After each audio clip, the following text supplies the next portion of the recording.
Hello and welcome to the third episode of the History Show on Near 90 FM. My name is Cathal Brennan, and in the first half of the programme, John Dorney will be interviewing Professor Eunan Ó Halpin about the Dead of the Irish Revolution project, which seeks to determine for the first time how many people were killed in the Irish Revolution of 1916 to 1923. The Dead of the Irish Revolution by Eunan Ó Halpin and Daithí ó Corráin will be published in 2012. In the second half of the show, I will be talking to Eve Morrisson about her research work in the Bureau of Military History in Dublin. The Bureau contains interviews with activists who were involved in the War of Independence and the Civil War. If you want to listen to this or previous episodes of the History Show, go to the Near FM podcast page on www.nearpodcast.org. Eunan Ó Halpin, you're working on the project The Dead of the Irish Revolution. Can I ask you to explain a little bit about the project and what drew you to the project in the first place? Well, the aim of the project, in some way, what seems a very simple thing, which is to work out how many people died as a result of Irish political violence with this volume between January 1919 and December 1921. Now, it seemed simple. It turns out to be very complicated to get a precise figure to determine in many instances where deaths really linked directly to political violence and so on or not, because of the inadequacy of many records. All sorts of technical things like the same name being spelled differently in different sources, the flawed memory of many people because of biased documentation where there is any. It's often quite hard, but it's been very challenging. But we now have a roughly robust figures, divided by county for that period. What kind of sources would you use to determine the figure? Well, an obvious source, an important source, particularly for local historians and so on, is newspapers. But newspapers then, as now, are themselves quite problematic, particularly as regards issues like spelling. Sometimes they report somebody who's wounded, but in times of intense conflict, there are so many people wounded that sometimes they don't go on to say that they're dead. That's particularly so for military casualties, for example. A soldier might be gravely wounded in Roscommon. By the time he dies, a couple of weeks later, the Roscommon newspapers moved on to other tragedies and so on. That's one problem. There's other problems which arise from, for example, where somebody may die and the family have always maintained that it was directly as a result of being imprisoned, for example. Indeed, my own grandfather from County Down ultimately died of disease which the family always maintained he had got while one of his periods of internment or whatever.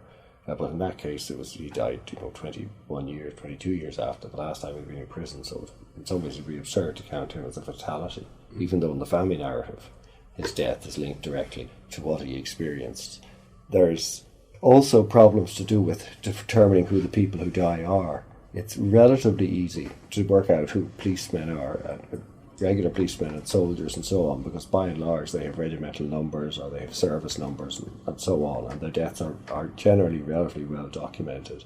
It's extremely difficult, however, in regard to one category of soldier, which is to say soldiers who were picked up by the IRA and say they are deserters, of whom there's a good number, particularly in County Cork. And in that case, the military may never count them as killed. They may count them as missing or more likely as deserters. In many cases, they probably were deserters.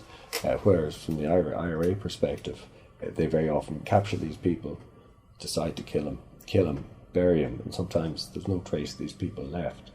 On the civilian side, it's generally but not always possible to be sure of who killed who. It's most difficult in Belfast City, where you've got a lot of sectarian violence and a lot of shooting on a sectarian basis. Somebody shoots down a Catholic street, God knows who they hit. Somebody shoots down a Protestant street, God knows who they hit. And in those cases, it's very hard to know, because there's a lot of crossfire, who is responsible for particular deaths. Mm-hmm. And these deaths matter. It may be Mary Murphy, whom no one outside the family remembers now, but they matter to individual families just as much as the deaths. Big IRA figures are, Field Marshal Wilson, June 1922 or whatever. Every death counts for somebody. I just got an email at the weekend from a woman in England looking for details of the burial of her grandfather. Now, by extraordinary coincidence, her grandfather, who was an IRA black and tan, was killed outside Tipperary town on the 13th of November 1920. Now, that ambush was organised by my grandfather, who did the intelligence for it. His brother Con Maloney was one of the senior brigade officers and so on. So you have a link there immediately between a descendant of somebody who helped to do the deed and a descendant of somebody who's simply trying to find out what happened to her grandfather and where he's buried. Mm-hmm. We usually split the Irish Revolution, as we're calling it these days, into 3 chapters, like the Easter Rising, the War of Independence and the Civil War. Does the project take in all of those phases? Yeah, it does. 1916 in some ways stands out as a separate kind of conflict. For example, there was no killing of informers in 1916. An awful lot of civilians who died in 1916, basically in quite indiscriminate shooting, and particularly shooting and shelling. It's very hard, a lot of the time in 1916, to determine by whose agency somebody died. And I think we need to do more research on 1916 generally, even though the absolute figures are fairly well known. What are the figures for 1916? It's just under 500, right? Of whom the great majority are civilians, and the great majority of all casualties there occur in Dublin City. But to take the period thereafter, obviously the most intense period of violence is from the autumn of 1920 until July 1921, but the guns don't stop firing with the truce. For deaths continue, and it's not only deaths where, for example, the RAC continue to be targeted. They're still killing in the north, what has become Northern Ireland. But you also have accidental deaths arising from, because the IRA are still training, the military are still there. A lot of soldiers get killed by accidents, guns going off and so on. And a fair few IRA men also get killed in that way, or by grenades exploding. After the truce, the IRA is trying to build up and train. And therefore, opportunities for accidents happen, and also a certain lack of discipline in some areas, and a certain willingness to pursue grudges, if you like, against Crown forces is still there. So Ireland remains a reasonably violent place. To the end of my study, which is December 21, it continues in that vein of sporadic and sometimes quite serious violence in the early months of 1922, leading up to, obviously, to the outbreak of civil war at the end of June. Mm-hmm. And do you have a round number for the War of Independence? My count of fatalities is about 2,141. Obviously going to be only perhaps 97 or 8% right. I don't think I've included deaths which shouldn't be included, but there may be some deaths I've missed. For example, in Cork, it's clear in 1921 that a good number of people, I guess it could be as high as 30, simply don't appear in the records. They appear sometimes in IRA narratives as spy was caught and executed, or British soldier caught and executed and body buried, but they were never listed formally as missing. The same for some civilians, and they just have disappeared. And I know there's controversy, particularly Gerard Murphy's very interesting 2010 book, The Year of Disappearances, has caused a lot of controversy, but I think the underlying point that Gerard makes, which is that a number of people, other than those we know about, were plainly taken by the IRA or by Republicans and killed and their bodies disposed of, and those bodies have never been found, and in many cases these people were never sought. We also have the question of the problem where we do find bodies. There are a number of killings. There's one, for example, in Dundrum in early 1921. A man was found shot dead. He looks like an ex-soldier. He underpants of a Welsh regiment on him, amongst other things. He has 10 shillings hidden in his sock, and nobody ever identifies him. There were a lot of unemployed males wandering around Ireland, as there was Britain itself at that time, typically ex-soldiers, very often disconnected from their families and so on. And some of these, not all ex-soldiers, males of that type, got killed by somebody or other. And so even when the bodies are found, you can't be sure who killed them. It's suspected in a few cases it mightn't be to do with the war at all. For example, a Norwegian seaman was found shot dead in the Quays in Cork, May or June 1921. And it's been impossible to say who shot him, because I found no suggestion in any IRA records or accounts. There's nothing in Crown Forces. Cork City in May and June 21, by then the Crown Forces were pretty indisciplined, especially the auxiliaries, as we know, and they may well have just come across him, some drunken sailor, and shot him. We have a number of 2,100 for the War of Independence. How does that break down in terms of civilians and IRA and British forces? In total, about 48% of those fatalities could be called civilian. In that total of civilian, there'll be some whom Republicans especially will say were shot as spies and informers. Not that many.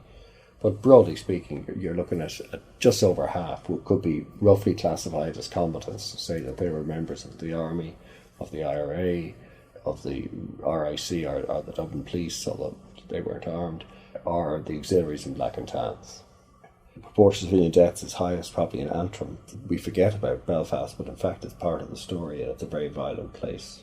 In terms of who was killing civilians, was it the IRA, was it the British forces, or was it rioting in Belfast? What accounts for most of the civilian deaths? In many cases, it's very hard to say. The British military and police kill a lot of civilians, quote, while attempting to run away, or while attempting to escape, perhaps over 100. These are ones they acknowledge.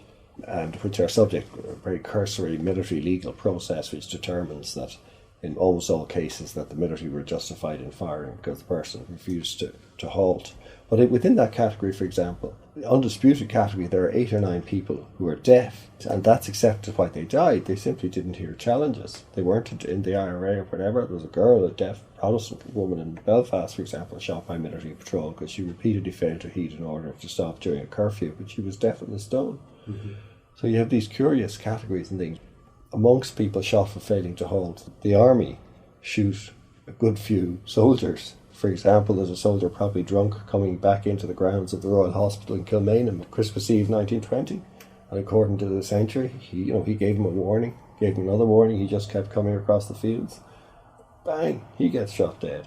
There are 2 soldiers shot climbing back into the barracks in Galway. They'd obviously slipped out for a drink, didn't want to come back to the gate. They get over the wall, a young sentry, and most of the sentries are very young, and they're in fear above all, of the sergeant. And the sentry fires a warning, nothing happens, fires another. Then it goes bang, bang, and shoots the 2 of them. He was doing his duty. It has to be accepted in many cases. The military or police simply shoot recklessly or deliberately to kill people. In many others, they shoot following their own protocols. The protocol may have been wrong or inadequate, but you get this whole spectrum of reasons why people, in a sense, innocent people die. Most people will probably know about Bloody Sunday in Dublin in November 1920 when there's a pretty large-scale reprisal killing of civilians in Croke Park. Is that really unusual, or is there parallels to that? There are some parallels, but I think that both what happens on Bloody Sunday morning is unique, right, in its aims as much as in its achievements. And what happens on the afternoon of Bloody Sunday is also unique in its scale and in the absolute lack of discipline at the very best of the British forces in Croke Park. In opening fire and continuing to fire. The curious thing about Dublin is, although it's taken as the great victory in the intelligence war, which I personally think is problematic, British intelligence got better after Bloody Sunday, it didn't get worse. The point is that so many people were targeted. Such an ambitious operation is itself very interesting, and it's unique. But the second thing about Dublin people might realise is that relatively very few alleged spies and informers were shot other than on Bloody Sunday in Dublin. It's in Cork in particular that you get a lot of people of varying degrees of plausibility being killed as spies. In kind of county like Offaly, where the number of deaths in Offaly is, I think, about 21. But in Offaly, you get 10 civilians killed, I think, by the IRA, of whom about 6, I think, are alleged informers, which is a very high proportion, about 60%. The curious thing is that Dublin is not remotely, in a sense, as spy crazy as is Cork. In Belfast, I don't think there's a single informer killed. It's a curious phenomenon. That's in terms of Republican killings. In terms of killings of civilians, in Dublin you get a good few civilian deaths arising from crossfire, right, from ambushes, grenades being thrown and so on, as you do to a lesser extent in Cork City. So civilians die for all sorts of reasons rather than they're simply targeted. How about combatants? If we have, say, 52% then are combatants, so do they die in action? Do they die in combat? Or do they die assassinated? Or do they die in accidents? Combatants die in a variety of ways. The British military, for example, lose about 283 or 284 fatalities that I have counted from 1919 to 1921. That's the British Army now, not the URG. Yeah, it's the British military. Of them, the astonishing thing is that it looks like just over a quarter, 26%, they die either accidents on their own side, accidental shootings, in rows about women, a few guys shoot each other, traffic accidents, right, a few die that way. Just over a quarter of British military fatalities, as far as I can see, die not at enemy hands. When you look at the comparable figures, police, both the RAC and the Black and Tans and auxiliaries, you put them all together for this, you're looking at about 13%. Right? Less. Much less. Yeah. We have to speculate about this. And of that 13%, a good few die in road accidents because they had lorries and cars and they drove very often, particularly in dangerous areas, they drove at speed. There were I think 4 police killed in a single crash outside Dromullen Castle in Clare, which is a pretty dangerous place where you drove very fast. And they hit a bad curve and over it went. And the IRA had no motor of transport, so they don't have that hazard, other than occasionally prisoners are thrown out of lorries or whatever. But by and large, they don't die in road accidents. And the IRA figure, like fatalities inflicted by their own side, are caused by whatever reason would be about 9%. There are some reasons why that would be smaller than the police. One is the IRA had very few weapons. People forget this. So there's much less chance of accidental shooting and training. Most of their training was done without weapons, right? And where they did have weapons, they very often didn't have ammunition, right? So that comes into it. They may also have been in some ways more disciplined. The IRA relatively lose a good few men to explosions, not caused by their enemies, but caused by particularly manufacturing explosives. I think there are 5 men killed in a single incident in Wexford, for example, where they're manufacturing explosives, and boom. In Croom and Limerick, I think 3 men died in Croom Courthouse while they're burning it down because they weren't used to petrol as a fuel, they were using it. And the point about petrol as compared with paraffin, which they were used to, is that petrol produces a gas. So in other words, you get if you ever, as I once did, you get a whoosh, yeah. And in terms of the ones killed by the enemy of either side, are we looking at the idea of ambushes, of combat, of firing, or are we looking at assassinations and death squads and this idea? Crown forces kill a lot of people, not in ambushes, but in, suppose, attempted arrests and so on. Similarly, the IRA would kill a lot of police in ambushes, clearly. But there's also a fair amount of what I've called, assassination of one kind or another. Important to stress, though, that even in, say, Cork, which was very violent, by and large, soldiers off duty, in Cork City even, were more or less safe. In Dublin, they were very safe. There were very few soldiers killed off duty in Dublin, even though they're soldiers. They weren't, if you like, legitimate targets and so on. So there's a lot of nuances. There's probably a lot of local nuances as well. We need local historians to probe these figures in my analysis and to challenge it, no doubt. And if you take the police and the RIC, who in a sense bore the brunt of Republican attacks and did a lot of the reprisal killing, especially, and the Black and Tans and all that. In some areas, the police lost almost no men. I think at Laois there might be, I don't think there's a single police fatality during the War of Independence. In about 10 counties there's not a single military fatality. But it's a very geographically disparate series of violence. That's not to say that these weren't violent counties in the sense of police and military raids and of Republican activities falling short of killing. To take a very quiet county, Wicklow, which has less than 10 fatalities, I think it's 7, okay? Now, of those 7 fatalities, 3 arise from one incident where a justice of the peace, his house is burgled. And would you think he'd be a natural target for the IRA, but it's burgled by 2 newly arrived Black and Tans who are drunk. There's a struggle. One of them shoots him. The 2 Tans go back to their station, where one of them killed himself. The other tries to beat the rap, but was sentenced to death and is executed in June 1921. So 3 out of the 7 are from a single incident in which Republicans played no hand, act or part, but resulted in 2 police deaths and 1 civilian death. So Wicklow was really very, very quiet. Now Wicklow Republicans did other things to contribute, to the national struggle, but for whatever reason, almost nobody in Wicklow dies. I think, that's a good point, that, the fact that some places were very violent and some places weren't so violent doesn't mean that nothing happened in the other places. No, not at all. And if you were, to take another quiet county, very different kind of place than Wicklow, Cavan, which is, very rural and so on. I've counted, I think, 9 fatalities in Cavan, which is nobody would call a big number. Yet Cavan people have a narrative of police raids and military raids. They have a narrative of the IRA. They also have a narrative of loyalists, and they have a narrative to some extent of the UVF and so on, being active and being present. But Cavan wasn't necessarily a peaceful, quiet place, but it wasn't a place that produced a lot of attack, either on or by the security forces or by Republicans. It produced a lot of death. Well, that brings me to my next question, which is, some counties, as we know, not many people were killed. Where do people die in the Irish Revolution, of that about 2,000 people? They die in Cork, they die in Dublin, they die in Antrim.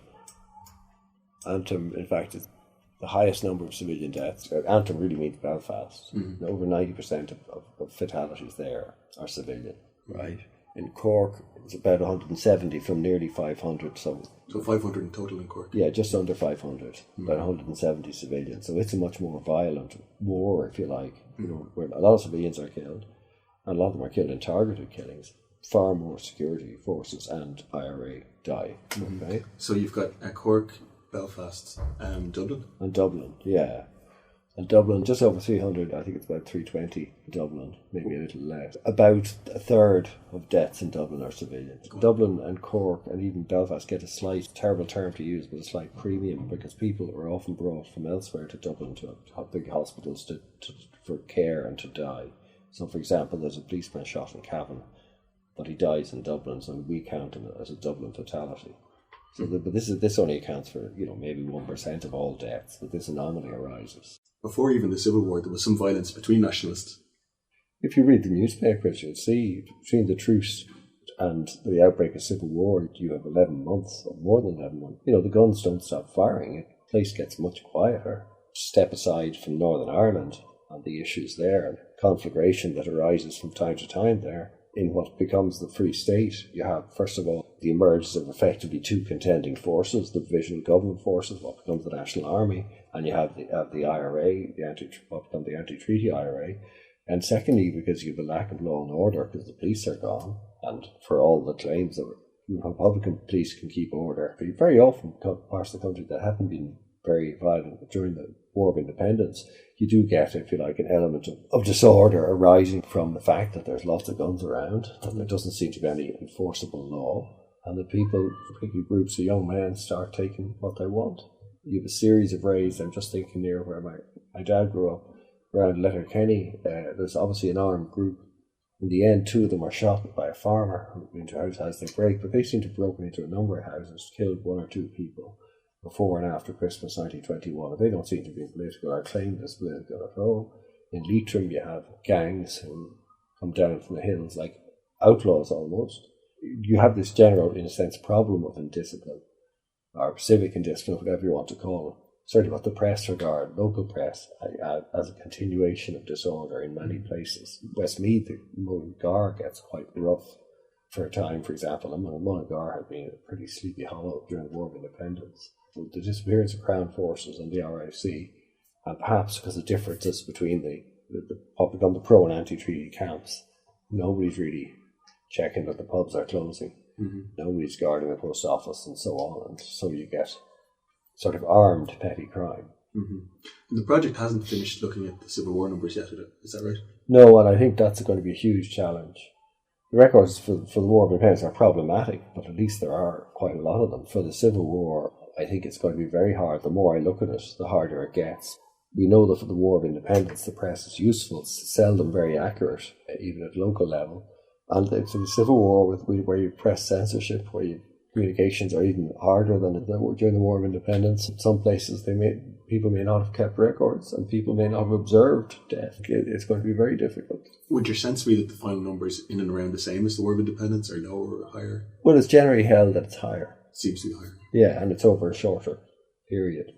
I mean, there are figures for the National Army, let's say the Free State Army, but they're clearly incomplete. Mm. The figures compiled by chaplains, for example. Michael Hopkinson, who did the first big study of the Civil War, has produced some figures, but he would say himself these are very provisional. Mm. Republican side, similarly, and the civilian side, where there's lots of civilians. It's ironic we focus on the 77 executed by the government, or the government who forcibly killed perhaps 150, perhaps 200 people. Other than that, what we now regard as extrajudicial, almost as murder. We don't know how many Republicans killed. We know they killed loads of people, loads of civilians. So there's a lot of work to be done there. Community history and family memory and so on is terribly important, because you can't do it all from Dublin. Mm-hmm. So for the whole period, if you take it from 1916 to 23, you're looking at maybe about 5,000 deaths, something like that? No, I'd say you're looking at more. More, okay. Yeah. But you see, some of these deaths are problematic. You have a handful of Republicans, for example, who are in prison in 1919, 1920, who die of influenza. Mm-hmm. Now, I have included them because they were in prison when they got it. The population as a whole gets completely, as we know, swamped by influenza in 1918, 1919. So, killings of women where it looks as though there's a personal or sexual motive, right? Usually jealousy. They're very hard to pin down. When Crown forces are accused of this, in the few cases, there's more likely to be an investigation and prosecution of the supposedly accidental shooting of a woman than a man, right? Particularly if she's in company of solitary company of a soldier or a policeman. I think even there's more work to be done. Example, I was in Cork last week looking at the Cork Examiner, And there's a photograph of an ex-soldier in his uniform who's just been found, who's been shot dead. The family probably put it in. What they don't add is the story, and the story, which is pretty clear and uncontested, is that he was caught in the act of raping a girl by an off-duty British soldier who challenged him and then shot him. And the girl gives pretty graphic evidence and so on. Mm-hmm. But if you weren't careful, you'd describe his death as an ex-soldier. That's probably another IRA killing, whereas in fact he's shot by an off-duty NCO as they're trying to violate this young girl. The photograph, putting the photograph of him in his uniform, is whether deliberately or not, it would mislead you to thinking that he had died because he had served his king and country. But one of the things that comes across when you talk about the project is that this kind of conflict especially blurs the lines between crime and war and all these kind of concepts. So how does a society recover? How does it get back to normal, to a non-violent state? This is the amazing thing. Really, early 1924 on, the gun kind of disappears from Irish politics, and the gun as an accoutrement for robbery, because there's loads of guns everywhere, it just kind of disappears. It's very striking how quiet Ireland become. Not exactly sure when, but certainly by the end of 24, Ireland is no longer the Wild West. Agrarian disputes and so on, people fighting outside pubs and all that kind of thing, but they're using their fists or they're using slash hooks or whatever, but they're not using abandoned weapons or anything like that. Why do you think that is? Because a lot of places, of course, that doesn't happen. I know, absolutely. It's a mystery. It's a profound mystery. I mean, it indicates a strong societal desire for the place to calm down and a kind of societal intolerance for continuing armed violence. And my grandfather was captured in March 23. He got out in August 24. He got married 2 months later. So maybe there's an effect, certainly amongst activists. There were 11,000 Republicans or so interned. A lot of them, my granny's brother was interned in the north for 2 years. He gets out into Christmas Eve 24. He goes to America. And perhaps a lot of people who've been activists either and or got married or whatever, who tried to start their lives. Kevin Higgins in particular was worried not simply by Republicans, but the idea of social disorder and the lower and bad elements in society getting guns and using violence and refusing to pay their bills and all this kind of stuff. He had a wider sense of society falling apart. But that proves to be utter nonsense. Bills get paid, even land agitation almost disappears in most of Ireland. And the place becomes a very quiet, poor, backward new state, but not a violent place at all. The people who had done this killing, did it affect them? Were they haunted by it? Or did they just settle down in this, what turned out to be a peaceful society afterwards? I think that the answer to that varies. I read recently a very striking reference written by Sean Lemass in 1942, I think, for a man called Charlie Dalton. Now, Charlie Dalton was pro-treaty, like Lemass. His associates murdered Lemass's brother in the Civil War.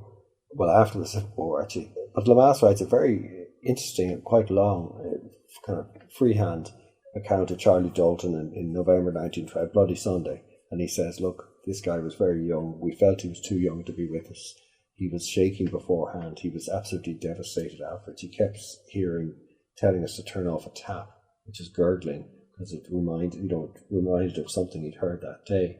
It's a really strong account of somebody who was never the same. Last day he never got over it. And Charlie Dalton was himself involved in the Red Cow murders for 3 young fellas, who were doing nothing but putting up posters, were taken out, ultimately and shot in the Red Cow. So he's a bad boy, if you like. Republican point of view. I thought it was very generous of the master to write a reference for him. But for anyone like that, I met lots of old Republicans. And most of them, as far as I can see, were no more scarred by killing or people trying to kill them than the ordinary run of people who were, obviously, sure, some of them, their hands shook, some of them probably had drink problems, some of them had nightmares. So did the general civilian population. I think we overdo, and it's going to get worse, we overdo this idea of kind of shell shock and trauma and how it works out as a kind of pathology in people's lives thereafter. Most of the Republicans I knew who killed people and so on, they kind of regretted it, but they weren't apologising, and they didn't have the shakes. And same on the Free State side. You can see this Free State at times pursued the IRA with great ferocity at local level. Sometimes they'd let their mates off, sometimes they wouldn't. But people, men and even women can kill and arrange killings and say, well, that was, there was a war and that was my duty. We have to get over the idea that everybody is equally shocked by the idea of killing a fellow human being in inverted commas legitimate circumstances. The same in Northern Ireland, and without being mentally scarred thereafter, or visibly scarred in any sort of behavioural way. Hello, my name is Cathal Brennan and you're listening to Near 90 FM. This week I'm very pleased to be joined in studio by Eve Morrisson. Eve is a postgraduate student who is completing her PhD thesis in Trinity College Dublin. Eve, welcome to the programme. Thanks. What is the Bureau of Military History and why was it set up? Okay, well, the Bureau of Military History was basically set up by the Irish government under the auspices of the Department of Defence to collect interviews and original documents from survivors of the War of Independence or veterans of the War of Independence. That would be ex-members of the IRA, Cumann na Món, the Irish Citizen Army, people who'd fought in the Easter Rising and the War of Independence. And basically there was a number of different ideas and projects floating around from right about the time, from say just before the Second World War, and then for obvious reasons, they really got going after the end of the emergency. And there was a number, there's a writer, Ernie O'Malley, who was an ex-IRA man. He was started his own project interviewing veterans. We think now, we haven't quite pinned it down now, but it looks like it was the end of the 1930s, early 1940s. He started to do interviews with veterans of the Civil War, which was from 1922 to 1923, because he'd been in prison for most of that period, and so he wanted to basically to interview people to find out what happened so he could write about it more accurately. And then the Bureau of Military History, started by the Irish government, which began as a proposal by Irish historians like Robert Dudley Edwards and people like that, but it was effectively taken over by the government essentially, and that they said that they would do their own project from 1913 which is the founding of the Volunteers, to 1920, the truce in 1921, in July 1921. And so when Ernie O'Malley found out that they weren't going to cover the Civil War, he accelerated his own interviewing process. So the Bureau was one of basically a number. And then after that, there was other interview projects that followed. Some, say in 1966, there was a couple in the lead up to 1966 commemorations. There was some priests who interviewed Republicans in the North. So there was a number of them, but the Bureau of Military History was probably the biggest and the one that people have been, and the most well known, I guess, of them. And but primarily because after the interviews were done, they were done basically from 1947 to 1957, and a few more trickled in after that over the next couple of years, but the bulk of them were taken in those years. But then the government basically decided that they weren't going to be released for a number of years, and they weren't released until 2003, till March 2003. So part of the interest in them is that we're just now getting to read these interviews. Now, when you were going through the interviews yourself, how do you think the chronological distance between the events and the interviews maybe shaped what the participants wrote about or how they told their story? Well, it's impossible to get away from, really, because you're talking between 20 to 30 years since the events had happened. So they have a number of very distinct characteristics, as all oral history do. I mean, I think it's important to explain, like that the Bureau of Military History interviews don't resemble, or the way a lot of oral history projects would do interviews now today, primarily because they don't include the questions that they ask the interviewees.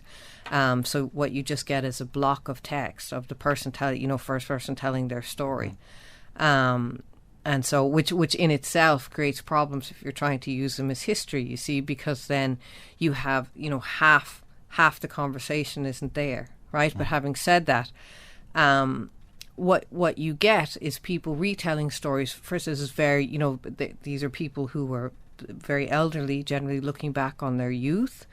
They are talking about events that are inevitably covered by, say, and people, by the fact that there was a civil war right? So a lot of the people that they would have fought with in 1916, they would have been fighting against in the Civil War. Then there was also another very important context was the military service pensions legislation in 1924 and 34 that a lot of veterans are very unhappy about. So they actually use their statements, for instance, as platforms. They'll suddenly be talking about something that happened in 1921, and then they'll say, and I didn't get. And, they didn't count that when I went to apply for military service pension, and such said he was at that ambush, but he was not. And a man who was there didn't get a pension. They do things like that. And I was just wondering as well, like, as you were saying, some of the interviews dealt with the Civil War. Were they supposed to, or was that within the remit? Officially, no. That was what the official cutoff was, the truce, right, on the 11th of July, 1921. And I mean, it's hard now, I think, for people to understand really why they did that. But I mean, if you think of it at the time, and things weren't as bad, Fianna Fáil was in government, and, anti-treatyites, pro-treatyites were working together. So it wasn't as bad as it had been in the 1920s or, even the 1930s. But, it was still a touchy subject. People had fought together, and fought against each other. And so, they were afraid that if they covered the Civil War, then, say, for instance, Fine Gaelers would refuse to take part in the project, and so, but at the same time, you see, so officially it wasn't supposed to go past the remit, but they did take statements from people who did want to talk about the Civil War. And one of the interesting things is, I mean, most of the people who talk about the Civil War would have been anti-treatyites, because it would be very important to them that they be remembered and they not be misrepresented. But at the same time, there are a few, relatively brief but still significant statements that would deal, with some degree of detail from people who joined the Irish Army, the Free State Army would have been at that time. So, I mean, they will never be as extensive coverage of the Civil War as, say, for instance, you'd find in the Ernie O'Malley papers that I was talking about earlier. But at the same time, I think sometimes it's one of the more controversial things that people say about the Bureau, that they didn't talk about the Civil War. So it was one of the interesting things that you find when you actually read the statements, that several of them do. It's a minority, like about a couple of hundred. And was there evidence of much bitterness in the depositions when they were talking about the Civil War? Yeah, some people were. I mean, there's different reactions. Some people, you can see sometimes, you were asking me earlier about how they were about the distance of time. You can see sometimes veterans would say pretty negative comments about somebody, right? And that are very obviously influenced by the fact that the person, he was a pro-treatite and the other person was anti-treatite. But then you get this other reaction, though, at the same time, is where it's, they sometimes the statements have this almost dreamlike quality of how that, these warring brothers came together in friendship at the end, so that in their stories you try and overcome this bitterness. Because, I mean, I think, if you put yourself back then, it's one thing, for people who weren't involved in the Civil War, like you and me to argue about it. But if you're actually involved in it, and these were, your friends and your best pals or your brothers or your family who you're fighting against, it really would have traumatized you, What were their feelings towards the British Army and the RIC? Well, that's another one of the interesting things, because because it varies a lot. And I think one of the things, I'm lucky, like the statements are very long. There's 1,773 of them, and some of them are extremely long. Most of them average about 30 pages now, and it took me a year and a half to read them, right? But the advantage of reading them all is you get a more overall perspective. And these statements, you see, some counties are better covered than others, right? For instance, I think there's one in Fermanagh, and there's over 300 from Cork, but at the same time, because you have this regional spread and people from both sides of the political divide talking, you get a lot of different opinions. So some people are, you get the standard, the RIC, the Royal Irish Constabulary, were, the arm of the British government and they were our enemies. And, but then you get other people who say, basically, people didn't really want to shoot the RIC, especially in the country. And what you seem to get. Now, there were some very vicious killings of RIC men, but then you see there seems to have been fairly widespread collusion among certain members of the RIC with the volunteers and helping them, and guys who just wanted to get their pensions. I mean, you have to remember that the RIC had basically, I think it was from about 1914, or certainly during the First World War, they had begged the British government to be disarmed. They didn't want to be armed, to be an armed force, because they knew it would make them a target, right? So the thing is, they would have had. I mean, on the one hand, you have RIC men who were, very staunch loyalists, and they really went for the IRA, right? And those are the people, some of the time anyway, that the IRA would really single out, right? But not all the time. Mm. So you have instances where they were kind of being given information and not shooting people. But then side by side with that, you go someplace else and you read about really vicious, pretty heartless killings of, but the other thing you get is a sense of how unpopular sometimes some of those actions were among the Irish population. Well, was there maybe a different viewpoint towards the ordinary British soldier compared to, say, the auxiliaries or the Black and Tans? Absolutely. There was quite a different attitude. I mean, because you have to remember that a lot of the ordinary British soldiers would have been, I mean, for a start, some of them would have been Irish, even though the wharfs would have started systematically sending out Irish troops out of Ireland. And they, because they were worried that because with the conscription crisis and various things were happening, that they were going to be widespread desertions. But in general, these guys, a lot of them were still waiting to be demobilised for the First World War. These were ordinary soldiers. There was enormous numbers of references to them being very willing to sell their arms, for instance, to the Irish volunteers, and even to give them information to help them raid their own barracks. You have instances. There's a man named Peter Monaghan in Cork who was a British deserter. I think he was from Scotland. His Irish parents. So he died at Crossbarry. But there's lots there was lots and lots of instances also of the IRA helping deserters and things like that. Now, at the same time, though, not everybody felt like that. I mean, you have to remember that this is like a guerrilla army. It's, so they can't, GHQ, which is what you call basically the head of the IRA, was established in 1919, or established in 1918 during the conscription crisis, could basically advise people, but they didn't.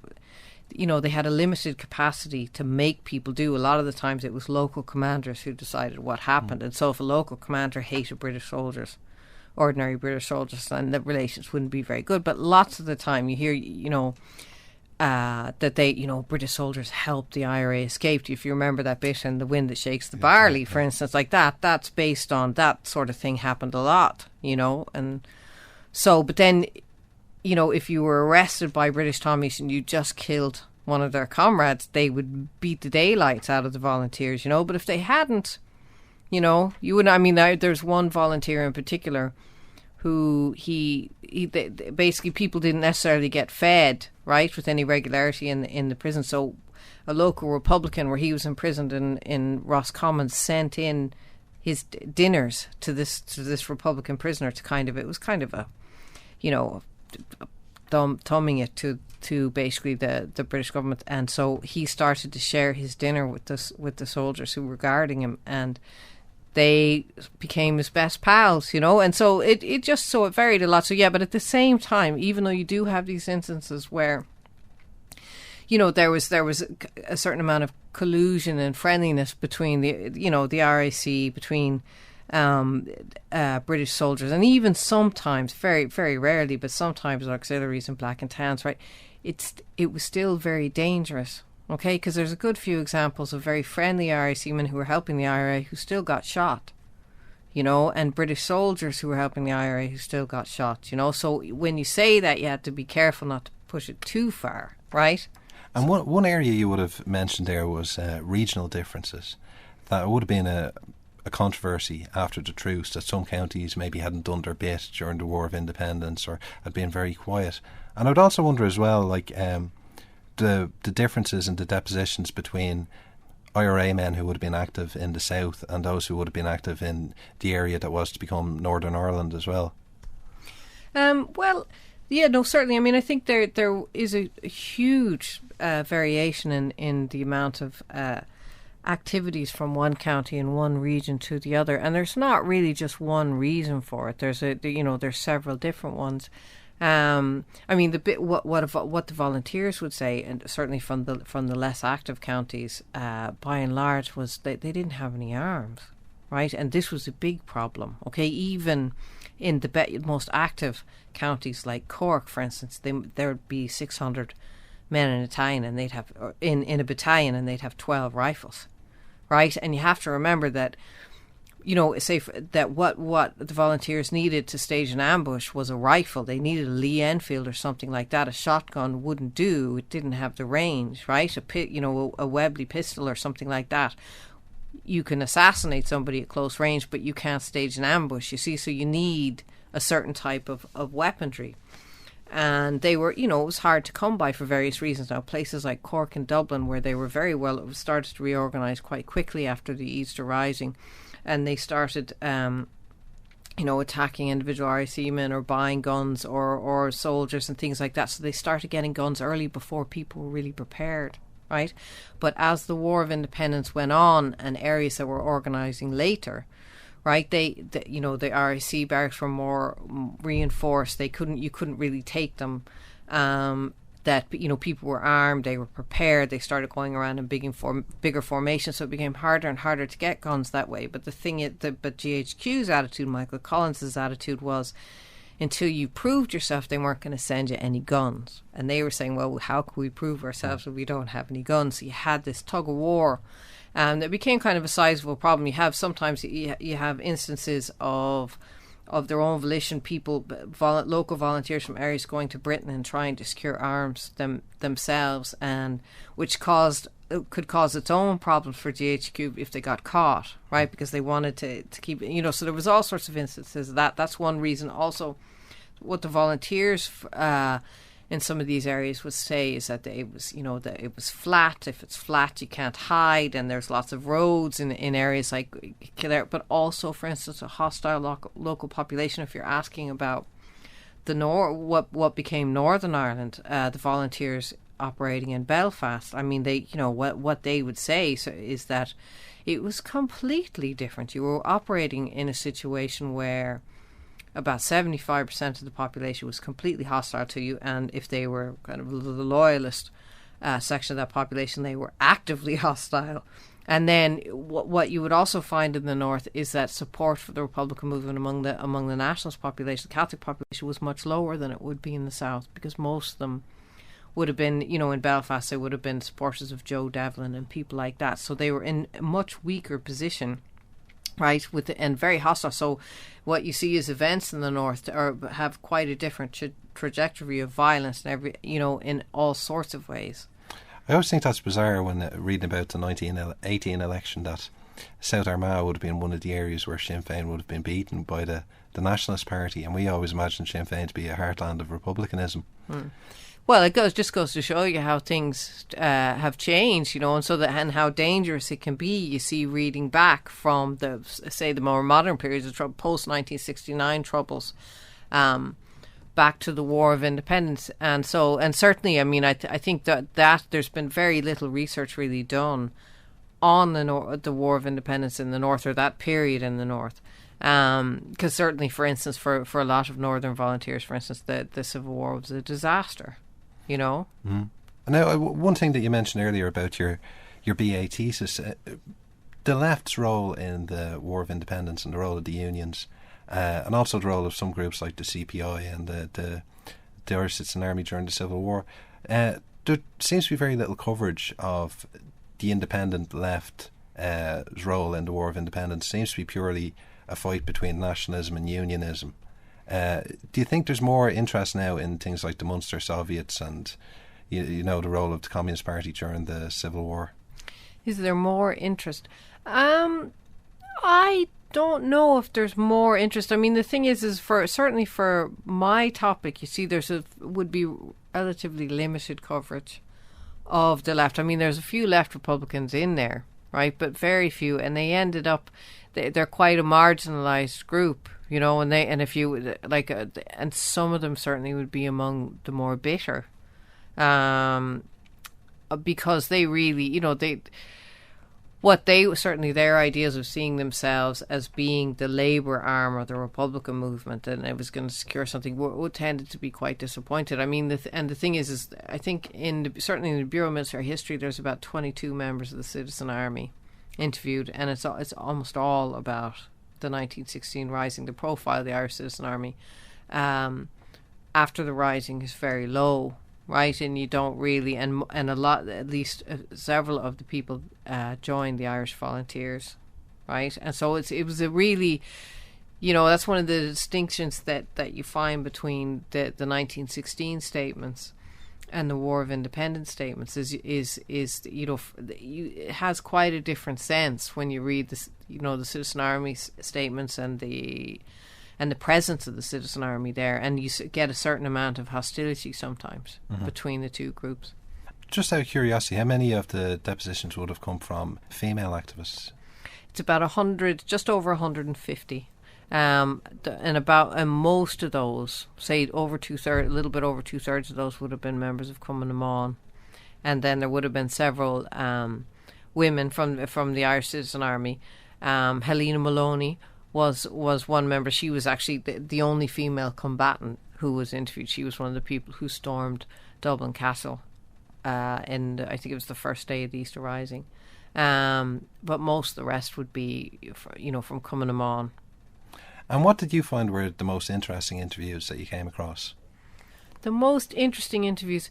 Well, I mean, I suppose the Bureau are it's kind of a strange source. It's like they're greater than some of their parts in a way, really, because what would strike the modern reader, right, is sometimes quite different from what the people themselves are thinking. I mean, that for instance, there's one group that's talked about a lot in the witness statements, the separation women, who would have been the wives of Irishmen who had joined the British Army to fight in the First World War, and they got what were called separation allowances while their husbands were at war. And these women would have been incredibly hostile, by and large, to the volunteers, and the volunteers hate them right back, right? But the thing is they come across very well in the statements. It's funny, they came because they're very witty and they're very tough and they're very strong, and you know, and so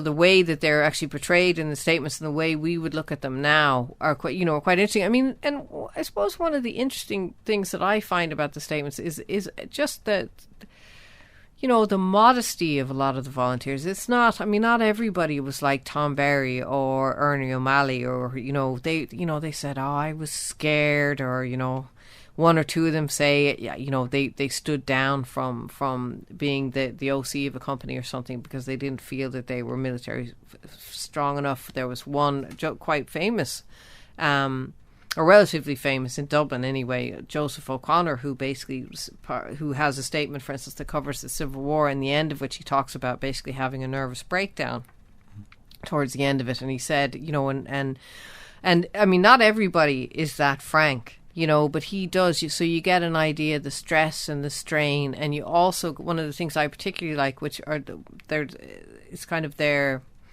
one of their distinct characteristics as an oral source rather than a more contemporary source for the period, is the way that they tend to move from the past to the present.